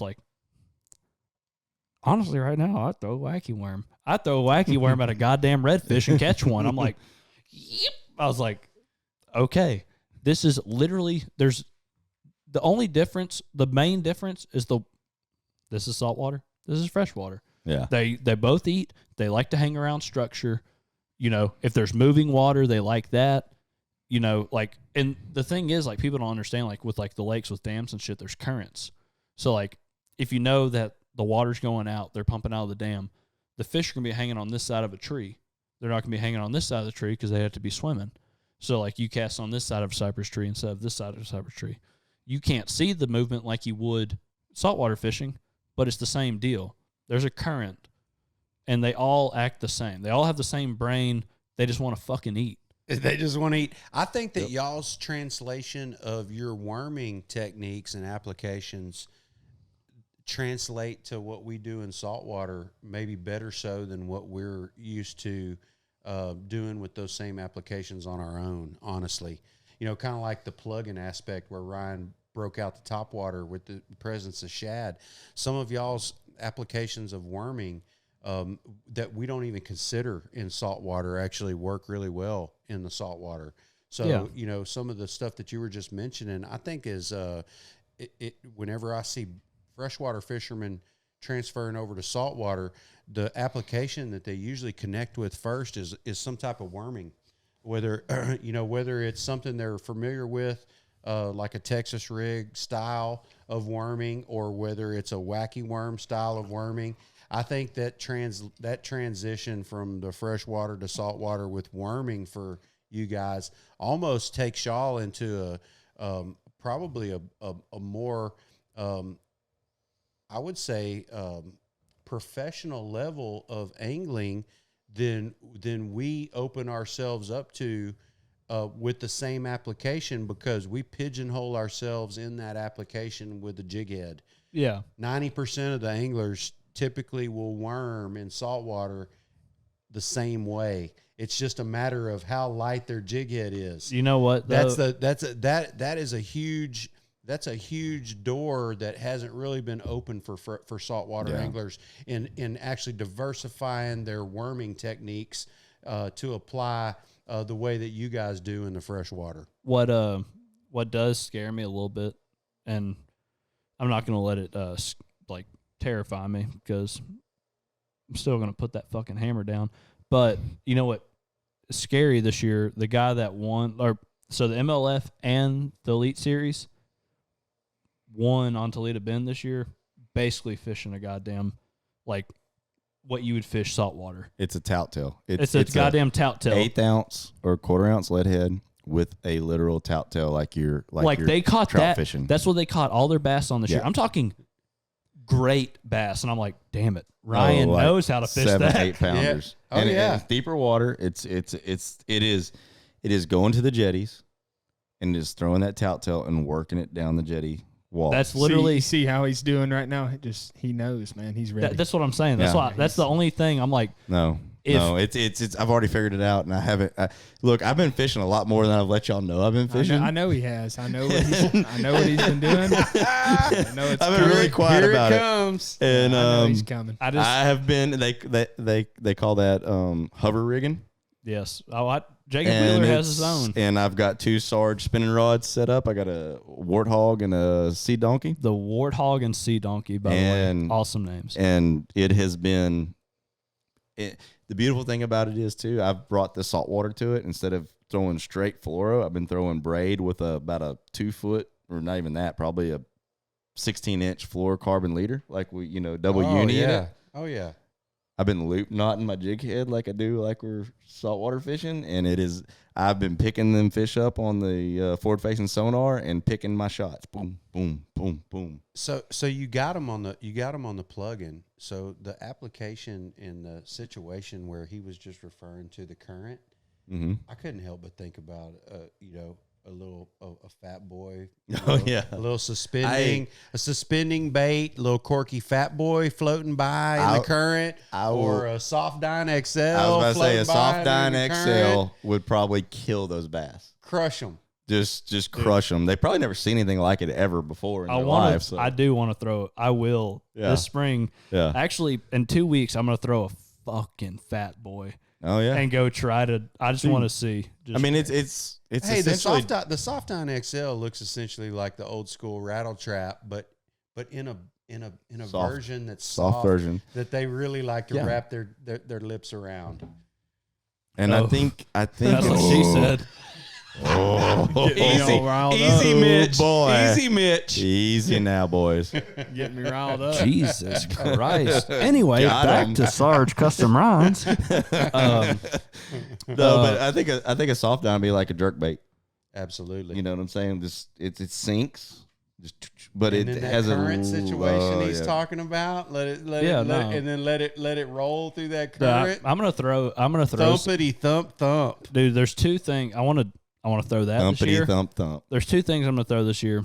Like just whenever it gets to primo spawn time, I'm gonna do that. And then I got some goddamn like straight up. I got some topwater peacock bass fishing baits that are 15-inch long topwaters that I will throw. Going to get at them. I like that. I'm going to catch a fish on I want to catch a fish on all this different shit because like he's saying, everybody's set in their own ways.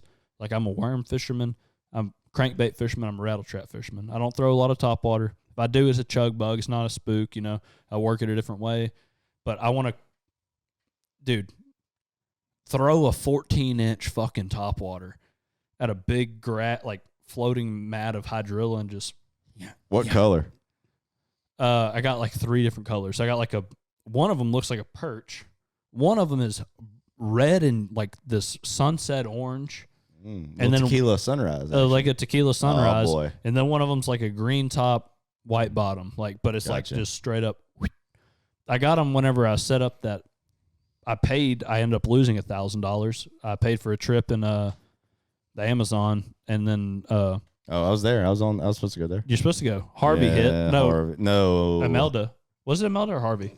One of the hurricanes. One of them. And then Multiple. hurricanes. One of them rain events. One of the. No, I don't even want to call them hurricanes, right? yeah. Like, I mean, a hurricane suggests that you're going to get punched in the mouth, right? Yeah. These guys, they wanted to hang out. And dump. They were just like prolific rain events that just never wanted to end. It's funny. Like, people ask me what hurricane was it, and I'm like, It wasn't. I don't fucking remember because I've been through so many of Yeah. them. I don't even know anymore. But- Like one of them. But what it was, though, excuse me. Hey, Look at you. It was. I think it was Imelda, because the next year, like, COVID happened or something. Yeah. You know what I mean? Like the following summer. So like, we're like, hey guys, like we set up this trip. We can't go. We all have 4 foot of water in our house. They're like, okay, we understand. Let's roll it over to next year. Then Everybody COVID hit. agreed. Yeah, that's right. COVID hit. That's right. And we're like, we can't leave the country. Some people got their money back. Some people didn't. I did not get my money back. I did not get my money Yeah, I back. got fucked on that So deal. what you're saying is that there needs to be another trip 100%. I to would the love, Amazon. dude. This was literally, load the dude, boat with warthogs and sea donkeys, or load Yes. the plane and go south. dude. Let's go. This trip was going to be like the dude. I'm talking dudes trip. I'm Oh, talking it was gonna be fun. dudes of the dudes. I'm saying we were gonna float on goddamn floating bungalows down the I think river. it was something mother peacock or peacock queen. I don't remember. It was one of those big houseboats. So we were going to go on the houseboat down the Amazon and stop at all the backwaters and take basically like 18-foot trackers in there and go fishing. Yes. It Like, was and then supposed- get it back was on the gonna boat. Be epic. And we were just mothership it down the Amazon and For- with Yeah. your little skiffs and Yeah. go 7 off days. and fish. 7 days. Every day you stop Yep. at one spot, and then you get back on the bungalow and you float down. Like you just untie. But this did not happen. It didn't happen. get to. No, For 'cause- 2 years, like we planned it, and me and Ryan lost money. Yeah, COVID fucked us on So that. it still needs to It happen. needs to happen. It It would be an epic trip to go down there. Load a rod tube up with just a whole bunch of Sarges. Sarges. Need the Carry Sarges. our reels on our carry-on baggage, and go down there and go just fuck Dude. them up. Like, That's but it. that was the with that the was giant the with the giant top The waters. Dude, giant. I swear to The God, big. Well, they call them wood choppers, don't they? Oh, Is that man, what they I'm call ready. them? they're huge. I'm ready. They're that goddamn big, dude. They're huge. They're giant. I got people asking for Africa stories. You know, I've got a. We We've still got have to hit all There's a that. there's a rod model for those that we can utilize. That's actually been utilized in the Amazon before from a couple of my customers, called the Grunt. It's really super versatile rod. The bass fishermen use it for punching grass and flipping jigs. It's an extra heavy, extra fast, and we've used it in some light inshore applications. So you can pitch to ling at the short rigs with it. You can jig for snapper with it. I've got a 7-footer that I made for myself with a Tranks, with one of the Shimano Tranks 300s on it, cool. and I can jig for snapper with it. It's such a versatile stick. You can take it to the Amazon and throw those giant plugs at those peacock bass with it. It's a great stick. So back to the Sarge rods, real quick. Can you tell us the models that you have? Because they're all by different names. They're all cool ass names. Can you give us a rundown of the names? Yeah, so we'll start with the shortest rod, and we'll Perfect. I'll see if I can run through all of them just off the top of my head here. So the Wingman is 6'2". It's a super short rod, but because of its length, it also is super responsive. So as an angler, you almost have to train yourself to minimize your physical output so that you can then maximize your Input. with your rod, and you can make your baits work the way that you need them to with a lot less physical activity. Your potential because that shorter rod is so responsive. Right. So it's really excellent for applications that are on the surface. So your topwater baits, some of your twitch baits, it's a really great twitch bait kind of rod. Your potential turns into kinetic really quick. Yes, exactly. So from there, in the same kind of power action complex at 6'5" is the Freebird, and that rod model also same applications, just a little bit longer that it excels in. And at that same length, there's a couple of other rod models that are available. At 6'5", the Smooth Dog, it has a little bit less power than the Freebird and has a softer, fast action. So it lends itself to a lot of stuff in the lower end of our scope of baits. So in saltwater fishing, our scope of baits are typically a 16th ounce jig head to a super spook, and then everything in between, no matter the application, right? So that Smooth Dog takes care of a ton of applications, no matter what you're throwing in that lower part of your scope of baits. So, you're going to have to labor more if you're throwing a heavier bait with that rod, but in that lower section of your scope of baits, it really excels at all the applications. Your Priest is at 6'6". The Priest, which is a mounted 60 cal, by the way. That's what that is. That rod is a super versatile rod. It's one of the models that you can really throw everything in your box with. So, and it doesn't matter what the application is.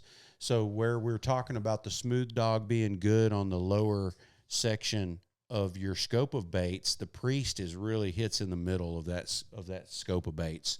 So it may not be the best for a 16th ounce jig head, and it may not be the best for a super spook, but man, all that stuff in between and all the applications you can throw with that rod. The 6'6" too. That's just right there in the middle. Yep, and it is. And then you've got an assortment of quote unquote soft plastic oriented rods, and I say that in terms of application because in saltwater we don't have we don't have to worry about flooded timber. We don't have to worry about matted grass. Mostly. There's grass patches and stuff in the Laguna Madre. We don't have to worry about some of the things that you guys are pulling y'all's soft plastic presentations through. So because of that, we have really more of an assortment of rods that can tickle the angler's fancy with regards to what they feel that they want or need in a soft plastics oriented rod. So all of the rods that fall into that category start at 6'8". I've got 3 different models there: the Bouncing Betty, the Chaos, and the Hassle. All 3 of these models are really soft plastics oriented rods and are of the most popular soft plastic rods that I have at that 6'8" length. Then when you go into the 7-foot range, I've got a rod model called the More Light. It has all of these characters of action of these rods are different. Their powers are very equal. So these are all medium light power rods. Their character of action is all different, but their application they're best for is the same. And that's MOAR, right? Well, the MOAR, yes, that stands for Mother of All Rods. Okay. That's the light version. It has a real moderate kind of bouncy feel to it. The last of the 7-foot rods that are built at 7 foot or 6'9" that fall into that category as a soft plastics oriented rod for saltwater fishing primarily, and actually do great in freshwater, mostly built as a spinning rod for some finesse applications, is the Bohica. So is the bend over, here it comes again rod, right? So like in your finesse applications for freshwater, you can find that one of these models, just like the saltwater guys tend to latch on to one of them for that soft plastic presentation, some of those really finesse applications that you guys use, whether it's like a shaky head or like the lighter shaky head, or whether it's like a finesse worm, like a drop shot. That y'all are using with a spinning rod versus a bait caster. Some of the freshwater guys do that in the spinning gear. Those are the rods that you would attach yourselves to for those finesse applications. So you could go on like a lake fork in the middle of winter, like in January, and go and fish some super deep water and drop shot with one of these really softer feeling rods and absolutely feel everything bass fishing. And then from there, we go into your more medium light, which is also in that mother of all rods category. And it falls into that category that priest did in terms of throwing everything in your box. And I build that at 7 foot and at 6'9". And then there's a medium version of that's very similar to the shorter medium power versions like the Freebird and Wingman we just talked about, that are good plug-in rods, right? So the guys that like the shorter rods, I can put them in a Wingman or Freebird, and then the guys that like the longer rods, I can put them in a more medium. They have the same power action, but that are all great for the same applications. And then the rod beyond that, that actually is one of the most versatile rods that span freshwater and saltwater that I have, is the Boss. It's a rod that you guys are going to become comfortable with, because the freshwater guys at the longer lengths and the redfish guys both love this rod at the longer lengths. The redfish guys love it at the longer lengths because it has enough power to handle the redfish, has enough tippiness to it to span a few different applications, whether you're throwing a spoon, whether you're throwing a heavier jig head, or whether you're throwing a topwater in a redfish situation. This rod's great. For y'all's applications in freshwater, the longer Boss 7.3, built at 7.3 and 7 foot, is the length that I primarily build the freshwater guys the Boss rod at, and they're wacky worming and they're Texas rigging all day long, over and over again. So it really is a great blank for lots of stuff. And I honestly feel like that, and I haven't tapped into like walleye fishermen yet. This rod is, these walleye guys they're gonna love that rod. They're gonna absolutely love that rod. So I think that there's more species involved in this. Okay. I'm sorry, dude. Are you eating a Pop-Tart? Yeah, I'm eating a Pop-Tart. Oh, boy. I'm sorry, man. Strawberry Pop-Tart. You got a sweet tooth tonight. I do have a sweet tooth tonight, man. I don't know what's wrong with me, but you know what I'm saying? Anyway, so as we get into some of the heavier rods, so the versatile rod that really crosses freshwater and saltwater the most, the Boss, the longer length Bosses, the 7.3s, the 7 footers, freshwater guys are wacky worming and Texas rigging primarily with that rod. I hear the applications over and over again so much that it makes me feel confident to actually tell somebody what other anglers are using the rod for to help them make their own personal decisions. You know, and I say how much I like to leave it up to the imagination of the anglers. You know, even in that, with regards to what the rods can do in their applications, there's so many instances where the fishermen are wanting to get my input or help in the direction of where they should go with regards to the choice of the rod that they're making. And it's because of these communications with the customers with regards to the applications in freshwater that I'm really able to feel good about helping somebody. Beyond that, as we get into some of the other rods, you've got next up in that power phase, or in that same level of power, the Ma Deuce, which is a mounted 50 cal, by the way.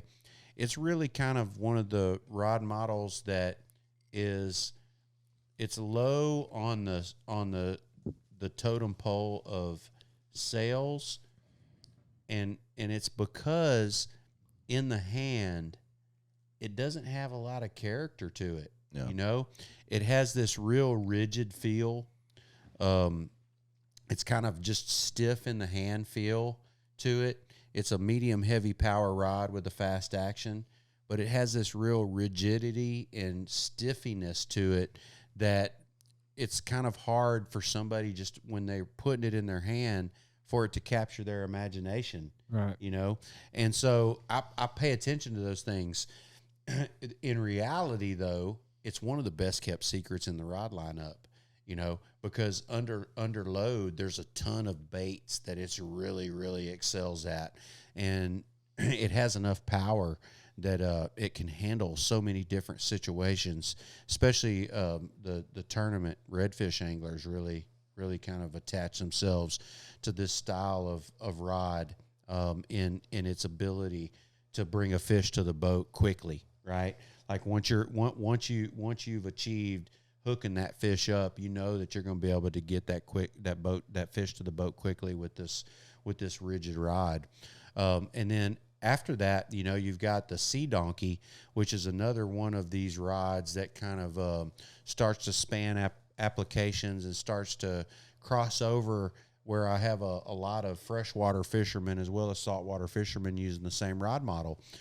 This rod on the freshwater side, man, I've been told it's the best at 7'3". The blank is 7'6", so I built it at 7'6" as well. But at 7'3", it's the best chatterbait rod that you could put in your hands. That being said, really it opens itself up to any bladed bait. So whatever bladed bait that you've got, you can use this Sea Donkey for, and it's going to help you in your endeavors to feel those bites. At the full length at 7'6", there's anglers using it for really light applications of Carolina rigging in freshwater, crankbaiting in saltwater, pop and rod applications in saltwater as well. And then you've got the crossover on the crankbait side goes from freshwater to saltwater. So the redfish guys like throwing that rod and utilizing it for its ability to throw those medium depth crankbaits along those jetty rocks. And then you can of course go and throw a Carolina rig with it, a lighter Carolina rig in freshwater application, and actually drag it through some grass. From there, you go up into a rod that I can't really pinpoint as a rod that applies itself in any way consistently enough for me to help an angler say, use this rod for this application. It's called the Warthog. It's a 7'6" blank. I build a lot of them at 7 foot as well. It really has a great amount of power, enough so that you can see yourself throwing potentially a frog with it, or punching some grass with it, or throwing some really deep diving crankbaits with it, or using it for like a concave style popping cork in the saltwater application. It really does a plethora of things, and I've had so much feedback on different applications with the rod. I can't really say it's definitively good for any one thing, but that's what's so great about it, right? That's what is the beauty of the rod. It seems to be at a shorter length, at the 7 foot length, kind of a universal freshwater rod for bass fishing. You can really do almost anything at all that you would want to do bass fishing with that rod. And up to a few days ago, you know, Ryan had mentioned Tony Viator. He just got through winning the Elite World Championship for red fishing. He was telling me he was using the Warthog and throwing a 1/4 ounce jig head with it. Yeah. So it literally never ceases to amaze me what some of the anglers are doing with the rods. And he just won the World Championship throwing a jig head with a rod that I haven't really had people telling me that they're throwing a jig head with, you know? Yeah. So that's the beauty of that particular rod model is its sheer versatility, crossing over from saltwater, whether it's a saltwater application for specifically targeting redfish, or whether it's a light inshore application where you may be, at a short rig catching a ling, or that you may be triple tail fishing. It's a great triple tail rod. Then you look at it in the freshwater, and you can do all kinds of things with it. From the bigger crankbaits to a heavier football jig, to a heavier Carolina rig. And then Ryan could actually probably expound on some of the freshwater applications for that warthog too, but he uses it for both freshwater and saltwater as well. So when we were throwing the top water, that's what I was throwing on the warthog. So see, it literally, I use it for, a lighter bellied swim bait rig. There you go. In the freshwater side. And then in the saltwater side, like Tony said, quarter-ounce lead head, I use it all the time with a quarter-ounce lead head. All the time. So and for whenever you do hook up those fish that have the power, you're not scared to really put the rod against them, and really lean into the rod to pull the fish out of the situation that you've gotten yourself into to catch it in the first place. Yeah, and if I usually use the warthog in the saltwater side of things with the lead head, is if I'm in a deep water application like the jetties, like we were talking about earlier. I was at the jetties with my old partner Brandon Growyer when we used to fish redfish stuff. And I knew we were going to be catching big redfish, and we were actually in that position where we were catching oversizes all the time. We were trying to find those ones that were just inside the slot. I was throwing the warthog or the sea donkey, but mainly the warthog with that lead head because I knew I was going to be on a bigger fish, and I just wanted to wear that fish out, get it in the boat.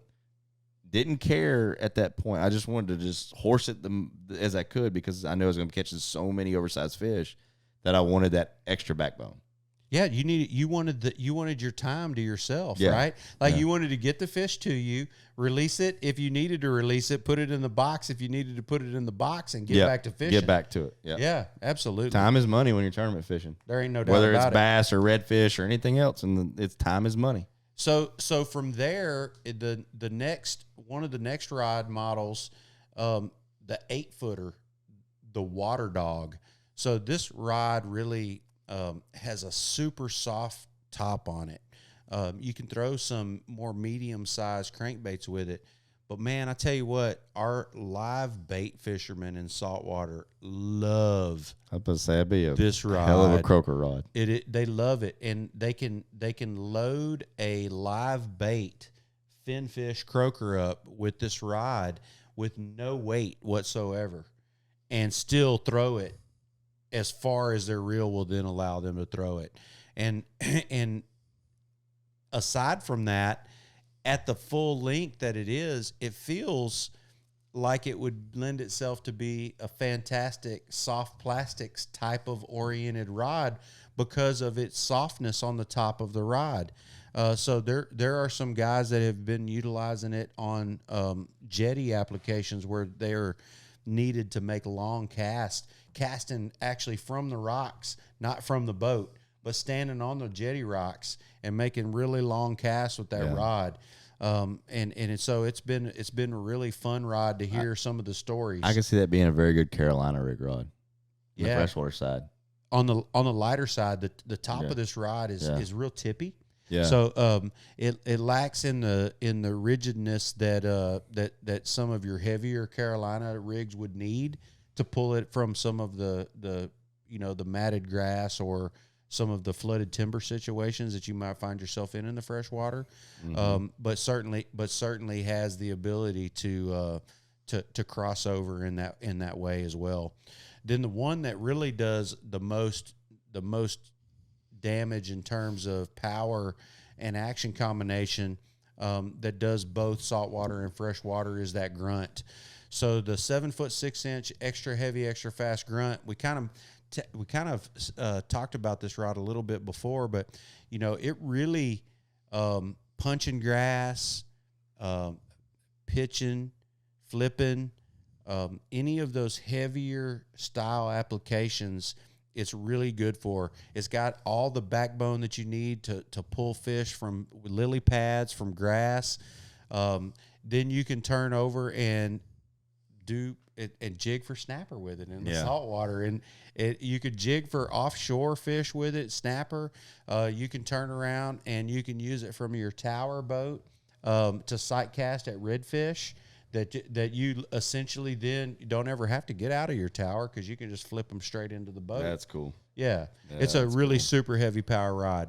So that kind of goes over a little bit about each one of the rods that I have in the Sarge Customs lineup.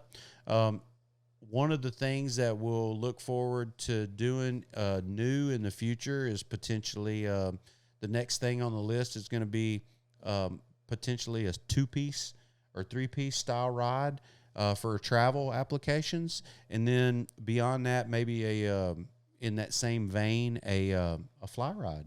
That'd be cool. That'd be into cool. that. Yeah, There's a lot of guys big into fly fishing. That's becoming very I popular. fell into that deal since I bought my Sabine skiff, and I bought it for the sight casting redfish, but now I'm into the fly fishing redfish, and it's very addicting. Very addicting. So there's my next fly rod sale right there, guys. Yeah. Once Ryan knows that I can that I've Yep. got it, he'll get it. I To will. the angler. For sure. To the for angler. sure. Get Once the you got angler. it figured out, I'm The in. angler. A nice 7 to 8 weight. So- Sign me up. So Sarge, we've covered your rods. I'm excited to get to use yours. I'm going to definitely give you my personal feedback. Everything more than likely is going to be very positive. You know what I mean? Hey man, I mean, if it's not positive, just remember what my grandma used to always tell me. If you ain't got nothing good to say, don't say nothing at all. just Let it be yeah, I'd be like, dude, this is the best rod I ever used. No, dude, I'm super excited to get to use them. What I did want to touch though was, so I know this is, you're the Sarge, you're the custom rod guy, you're the dude, but also you have another company, Marshland. We haven't even talked about Marshland. That's why I kind of wanted to touch on the Marshland because dive off into that. for our area, Marshland is Very, very important. very important. A lot of people that listen to our podcast will already know what Marshland is. Yeah. Marshland is one of the OG mosquito sprays. Like, people are like, they usually just say off or whatever, because DEET, off. But Marshland around here is like, it's one of the goats. You say everybody says off, but if you're in this part of Texas, you got any marshland? It's not. It nobody says off. You got any marshland? I'm just saying off in general. I know. For everybody else. But Hey, it just- during duck season, if somebody asks what fragrance are you wearing in the duck blind, it's marshland. 99% of the people will say, "Oh, I'm wearing Marshland. Yep. Thank you very much." Marshland. So you not only are you, a very, how do I put this? I'm not trying to sound like some kind of fucking wiener. You're very well at making rods, but also you can make some goddamn mosquito spray. You can make some Hey, DEET. Hey, man! The mosquito spray might be the one thing that I could retire on someday, right? Like, that stuff is tried and true. Yeah. Southeast Texas has known the brand Marshland for so many years. We just became owners of this business in 2020. The Marshland aspect of it was actually unknown to us when we got into this chemical company.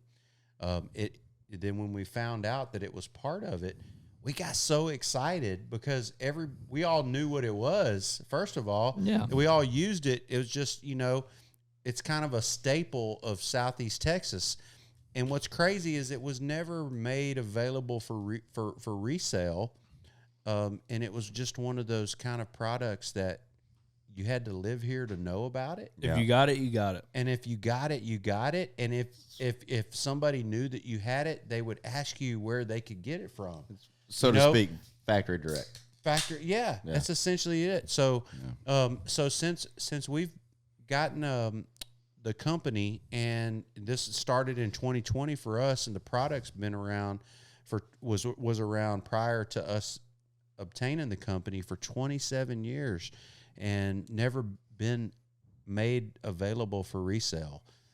Which is astonishing, Yeah, I mean, that's and crazy. how popular it is Yeah. in Southeast Texas. We've been using Marshland. And when you say for resale, it's not resale to the general public. Resale in the box stores with the So you UPC could, code. where the general public could actually Could go actually and get it, say, yeah, yeah. hey, or go and look on the shelf and there be Marshland yeah, there. you had to go factory direct, and that's it. Yeah, so now we've really spread our wings, and we're really starting to see the fruits of all of the labor that Marshland has actually done the legwork for us for all these years. Yeah. in its effectiveness.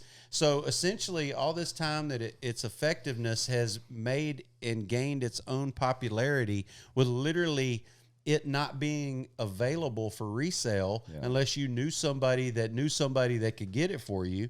Now that it is available for resale, we're starting to see an explosion of growth in the product, and it really is. It's really awesome to see, and mainly because it's such a hometown kind of product, because of its recognition here in our area.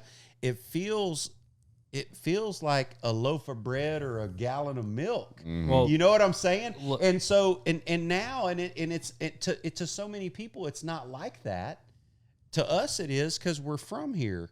But to the people that it's not that are now being able to get their hands on it because we're making it more readily available, they're starting to know why everybody loves it. Yeah. Right? Well, I mean, besides Africa, Southeast Texas is right there in the mosquito game. I would say the Southeast Texas marsh, I would say, is among the heavily populated mosquito ridiculous. country of the country. Southwest Louisiana, Southeast Texas. Southeast 100%. Texas marsh. I mean, being out in that marsh when they're bad, I don't see how it can get any worse. So You know what I mean? That's exactly right.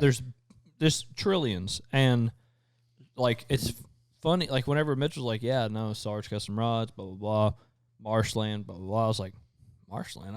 I've been using that for literally 20 years. I've been using Marshland. We were eating those steaks earlier, and I said, man, that we were talking about content and social media and all that, and I said, man, it'd been great to have the Marshland during duck season. And I was like, oh shit, never mind, I had it. It was in my box. We could have been doing content with it. Yeah. But like just saying that for the people listening, we will be selling Marshland on BayouDragons.com. Yes, it's a product that we do believe in. If you have mosquitoes, this will repel them. it's Not going to say 100%, but 99.9% of the time it will repel mosquitoes. and we know mosquitoes. Yeah. And bar none, everything that we've ever tried, Marshland has outdone every other mosquito repellent out there, including the coveted Thermacell, because Thermacell requires it not to be windy. Fuck Thermacell, dude. Honestly. Yeah. I will say that. Fuck them. Hey, They're trash. What about all the other things that Marshland like repels other than mosquitoes? Oh, like the little biting flies, Little biting flies, ticks. like Ticks. you name it. Yeah. You name it. Some of the For sure. things that are not that are on the shelf that are not effective for other things. Marshland works on all of them. Horse flies. Horse flies, all of it. In Southeast Texas, we have deer flies, horse flies, whatever you want to call them. They're horrible in our marshes, and nothing repels them other than Marshland that I can find. I've even bought 100% DEET when they sold it. I don't even think they sell it anymore, but when they sold it at Walmart, they had 100% DEET. No go. So Marshland does this is the thing that I've learned through this chemical business process. The DEET itself is a factor, but it's the formula. Yeah. It's the formula. It's all of the stuff together with the DEET that makes the Marshland There are other effective. chemicals at play. Yes, there are other things at play. So it's the actual formula that makes it so effective on such a variety of things outside that we don't want on us. You've always heard, oh, this is high percent DEET, but it's the formula that It's a combination of It's the the things. combination, Yes, yeah. it's not the actual amount of DEET that you have in the product that makes it effective. As a matter of fact, Ryan literally just highlighted the fact that you could use 100% DEET product Yeah. on certain things, and it will not affect Doesn't them do at it. all. And when I used to all. look for mosquito spray, I'd just look for the highest percentage of DEET. But that might not be the best mosquito spray. It's not. Honestly, it's not. It's the formula. It's the formula that really makes it effective over of multiple things, right? Yes. There's so Yeah. many different things out there other than a mosquito that piss us off. Yeah. Yeah, no, for sure. You know, while dude. you're fishing, right? Like so, and it's Those really little gnats, those little It's a my God. freaking gnats. and Marshland takes care of all of it. I'd rather a mosquito than those little bitty biting Those gnats little we bu- get this time of year. yes. Oh my god! Y'all Dude, got what's y'all got the spray and y'all have the wipes too. The Right? Yeah. wipes are what's great because you can use them for your dogs. You can use them for your children. Yeah. You can use it for Ryan. You know, you got the wipes for everything. Wipe me down, The boys. the wives are good for that. Now, if you're in a situation where you're not attempting to camouflage yourself at all, I mean, in the marsh, I mean, when we're working, the duck blinds, just wrap several wipes around your neck, put some in your hat. Oh, I yeah. mean, like Makes there's sense. so you can reapply while you're working and when you're out in the field, and then you have an extra layer of protection around your head. Yeah. All at the same It's just time. like a condom for And then whenever- mosquitoes. it is. And then whenever you're including your dog in the mix, wiping your dog, having instead of spraying your dog with the mosquito spray and having the ability to go in there with the wipes and wipe them down. I mean, Yeah, it'd it be really great for helps the out. dogs because time and time again, I mean, we're hunting, we're all coated down in Marshland. You look over the dogs covered in mosquitoes, man. You feel bad for them, but you can rub them down with the wipes. Probably help. Super, yeah. super simple. I never thought about doing that. If it flies, It dies. Marshland probably will repel it. Repel it, Yeah. dude. I am excited to try, advertising y'all and selling it online and seeing if people will buy it. I mean, like we said, that is one thing. I haven't used the Sarge rod yet. I've heard nothing but great things from multiple people. And I'm saying multiple, probably about 18 different people I know that have a Sarge rod. They love them. But I have been using Marshland for more than 3/4 of my life, and it is a fantastic product. And I will back up. I will put my name behind Marshland. And I think we'll be the only distributor that sells it online. Oh, really? Yeah. Y'all will. So no- Y'all Oh, will be. shit, yeah. It's all Nice. just a Southeast Texas based thing, all in-store thing. So we'll be the first. to Oh, hell sell it yeah. online. Y'all hear that? So Marshland, the mosquito repellent, will be on BayouDragons.com. What a treat! I'm going to clip that. That's gonna Hey, go. man, where else can you have the weight of sales, the success of sales online on the Bayou Dragon shoulders? Yeah. It's Marshland insect repellent. Hey. The two things go together so well. Oh, Well, yeah, they do so go nice. together because Look. we already use the product. Yes. And like Porter said, I'll happily back it up, and it works. So we will get behind it. And if anything, we're not going to tell you. I know all our friends will buy it. So even if we don't sell it online, we'll sell it to our buddies and be like, dude, we sold all of this shit. Hey, And what's get some great? more. What's great about the content with the Marshland right now is y'all's personal experience. Y'all both know that it works. Mm-hmm. Yeah, Period. no. It's like a period in the story. Like it works, and it works on all this other shit that you didn't think that it might not work for. That other things don't. It works for those two. I wish I would have had it. I just didn't have any. Let's see, what time is it? 10 o'clock?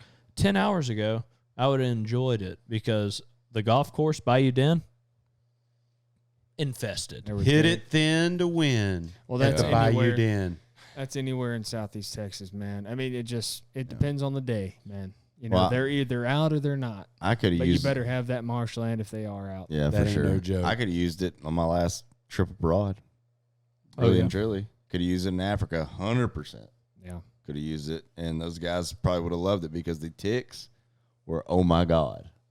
Yeah. We don't really have to deal with a bunch of ticks. And Well, we I, do, but not. I was freaking out because here in the States, you think about Lyme disease when it comes to ticks. They don't have Lyme disease over there, thank God, because I'd probably fucking have it. Yeah. The Lone Star tick is what scares me. Oh my God, they have these little bitty tiny ticks. They call them pepper ticks, and they call them pepper ticks because they look like a speck of pepper. But they were everywhere, and then they had this little bit bigger tick. It wasn't as big as like our deer tick or our Lone Star tick or any of those ticks, but it was big enough to where it was like noticeable. And when it bit you, you could feel it bite you. When you feel it crawling, did they get it ever get on your scrotum or crotch? The pepper ticks. They got every night. Every night you had to go take you a hot, frothy shower. That's what I'd be worried about. Them pepper ticks rolling up my pants and latching onto the old they sack. Got the old, they got you there, man. The old scrotum, they did. They sack. did. They were there, and they had. It's easier to see them if your scrotum is cleanly shaven. I like this guy, man. I knew I liked this guy. It's a lot easier to detect. Well, I can see the pepper tick. I will tell you. You know that your ball sack really can't get the attention that it deserves unless it's really free and clear of all that hair. Yeah. So you want to clean that sucker up, Yes. Yeah, I do. Yes. That's how I knew I had pepper ticks. You know what? I knew I'd get along with this guy. I agree with you. I'm all about a Dude, hot there's shave. nothing like being freshly hot shaven. Hot shave. But I was gonna go back. They had some spray, and they're like, "Hey Ryan, you want some of our spray?" I was like, "Yeah, I'll take some tick spray." Right? I thought this shit was tick spray. Sprayed it on literally the pants I have on right now are the pants I wore in Africa. I would spray them on all the way to my boots, and the ticks would be crawling up the still wet pants from the spray. Would be crawling up. The pants are still damp from me spraying them down. I was like, me, some bitch. I was like, oh yeah, that's some good shit here. It wasn't no Marshland. This shit's highly effective, isn't it? Didn't do fuck all and nothing, dude. I'm telling you, what scares me though is those damn Lone Star ticks, the ones that bite you and have that disease where you can't eat red meat. Oh yeah, like you get highly allergic to red meat. Dude, that terrifies me more than catching any STD. Dude, let me tell you, Lyme's disease is worse than having fucking AIDS these days because they have a thing for AIDS that will make it go away. And like herpes. Yeah. Lyme's disease I watched one of my really good friends in high school. His dad withered away with Lyme's disease. Like withered away. Like just went to nothing because there was nothing that they could do to counteract it. Yeah. And look at Magic Johnson. Yeah, he's still fucking living. Yeah, that dude's dunking, dog. Yeah. Probing. Yeah. He's still he's probing. He's all having right. unprotected sex, and he had AIDS. Yeah. He's still probing, but I think we ought to end on that. I wanted to end on a shaving note, but what a great episode it was having Sarge Customs come on, and great conversation. Made a new friend here. I believe we've made a new friend with Mr. Sarge here. I hope so. And I'm very excited to use his product. Yeah. He's in the process. He's kind of backed up, but he's going to be building me and Porter a new rod, and we're going to put it to the test and give him some feedback on it. And pretty excited to use it. I can loan y'all a couple in the interim if need be. Yeah. Well, we were supposed to go fishing today, and there was a 35 mile per hour north wind that was true to the date. They were right. They were right today, weren't they? They were actually right. They were right for once. Boswick was finally right. Yeah, dude. I don't want to. We probably have listeners that are related to Boswick. Piece of shit. Yeah. We probably have listeners who fucking are gonna grill us on the AIDS comment, but it is what Who it is. cares? Hey. Speaking of AIDS, no, I'm joking. Sarge, tell us where we can find you on social media before we log off. So I'm not real huge on that. I'm just starting to get the Instagram stuff going. Yeah, you got your son doing it for you. Sarge Custom Rods. Yeah, Canton is helping me out with that. He's Canton over McCann. here. Yes, he is. And Facebook, Sarge Customs on Facebook as well. And then SargeCustomRods.com is the website. SargeCustomRods.com. SargeCustomRods.com. Y'all need to check them out. Ryan is a... And then as far as the Marshland is concerned, y'all are going to be able to get that right here from these guys. Yeah. BayouDragons.com exclusively is the only distributor online that sells the best repellent, the best mosquito and other insect repellent on the market. And it's literally, I'm saying that with all, like, we talked about this earlier, like, just in the kitchen. We don't represent brands that we don't believe in. Like, right now I'm wearing these Wingman waterfowls. I love these things. I get Hucks for free, and they're fine deck boots, but these Wingman waterfowl, awesome. They're fantastic. Snuff cup spittoons, fantastic. Like, we're not making any money off these people. I just want to back up brands that I enjoy, trust, use. And believe in. Believe in. Marshland is something I've been using way before I even knew that you had Marshland. And now that you, like, I know you, I even want to promote it more because it's like, yeah, this is helping a friend out. And it's something I've been using forever. You probably have, well, you don't since you haven't had it for that long, the company, but I have spent a lot of money with Marshland. Yeah. Hey, man, the stuff is great.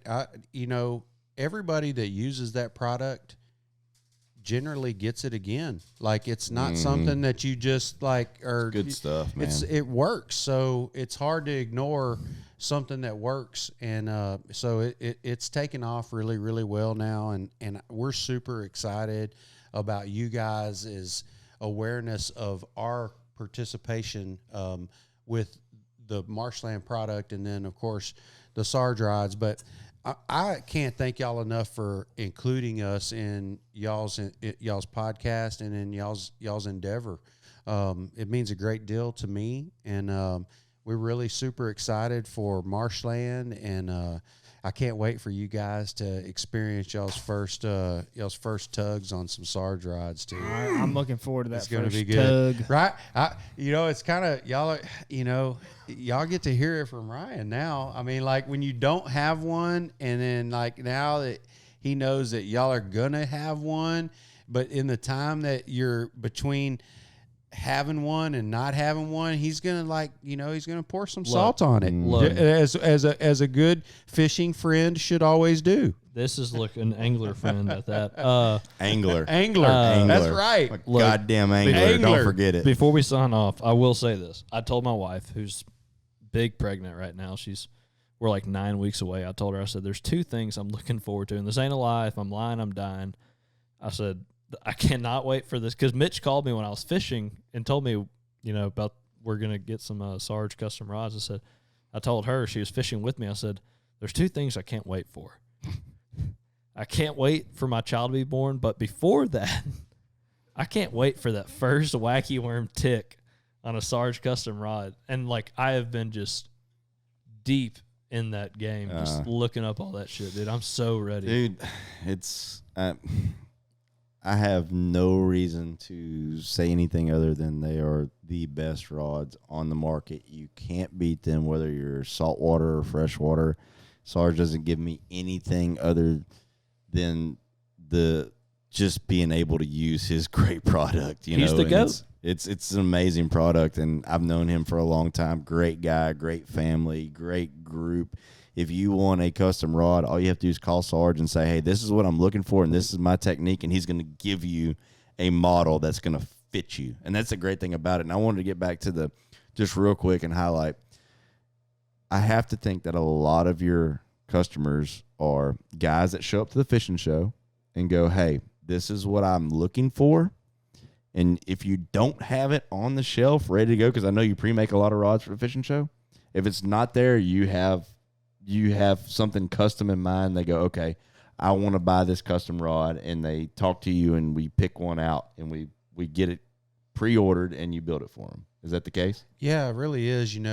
Because there's such an assortment of product for the anglers to choose from. I really feel like there's never an opportunity that's for someone that's looking for something for inshore saltwater that I'm gonna turn them away. Yeah. And I really feel like they're gonna get into something that they not only can use to benefit their angling experience, but that they genuinely love as a product. In past experience, I've showed up to the fishing show. A dear friend of mine, dear friend of Sarge's, Brandon Growyer, he and I show up to the fishing show. We know we're going to get a cold beer because the Sarge booth always has cold drinks, always. And then we walk up and we're like, hey, we're looking for this specific action. We're looking for this. This is what we're fishing. This is what we're trying to do.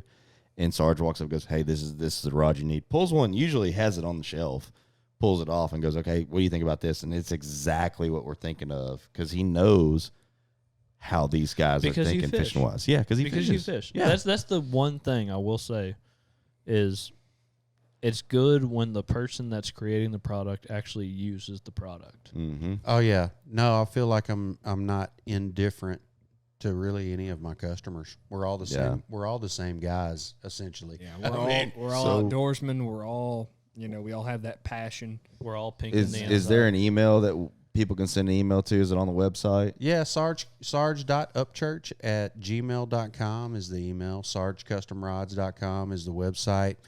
Sarge Customs on Facebook. Sarge Custom Rods on Instagram. And then the shop, is it open? When is it just kind of random, or how do you run the shop? Because I'm figure with how you're doing things, it's not a 9 to 5er. If my truck's there, I'm open. Yeah, I love that. Yeah, Perfect. So and if my truck's not there, I'm still open on my telephone. Yeah, but I'm physically not at the shop. Yeah, so yeah. I'm either fishing, delivering fishing rods, beautiful, or fishing. or fishing. Can't beat that. Hell yeah, brother. Yeah. Well, Thank y'all again so much. This has been really genuinely a great experience for me. I've had a lot of fun visiting with you guys, and I look forward to being able to come back and do this again. Thank y'all so much. Oh, for sure. Absolutely. For sure. Thank y'all for listening. Episode 50 of the Bayou Dragons podcast.